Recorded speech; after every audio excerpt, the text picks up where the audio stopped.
I'm Theresa Anderson, Acting CEO of Cheshire Ireland, and I'm here representing the Disability Action Coalition. We're a group of 8 Section 39 funded disability service providers, and we came together last year to lobby on issues of considerable importance to us.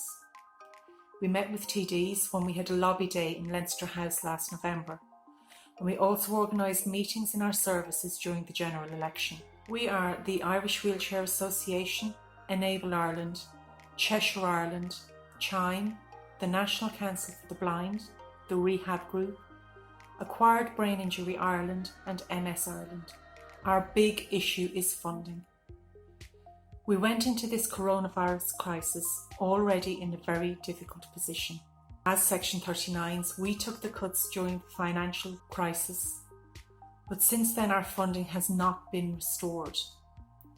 And we've had to bear the increased cost of regulation, HICWA standards, increasing insurance premiums, and most of us are carrying deficits. In January of this year, we were told that the disability budget would be cut by 1% or €20 million.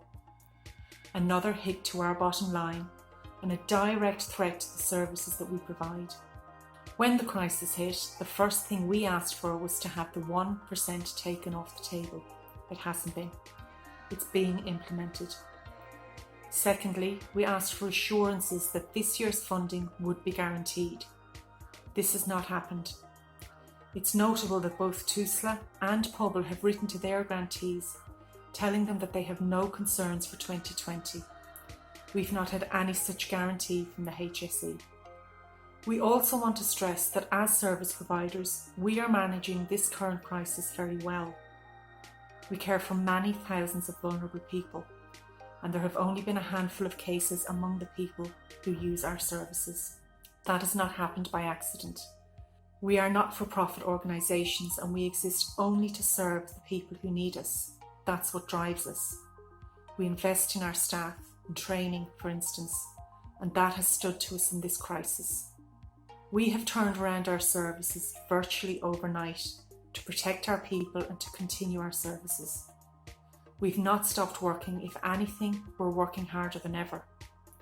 We've shared our resources, our buildings, buses, even our staff have been made available to the HSE. But now we are in trouble. For many of our organisations, fundraising has fallen off a cliff, hitting income badly. Our organisations need that income to continue services that are vitally needed. We need a fund to replace at least some of that lost income. We need the restoration of the 1% cut of €20 million, and we need a commitment to our future, and that this is in the programme for government.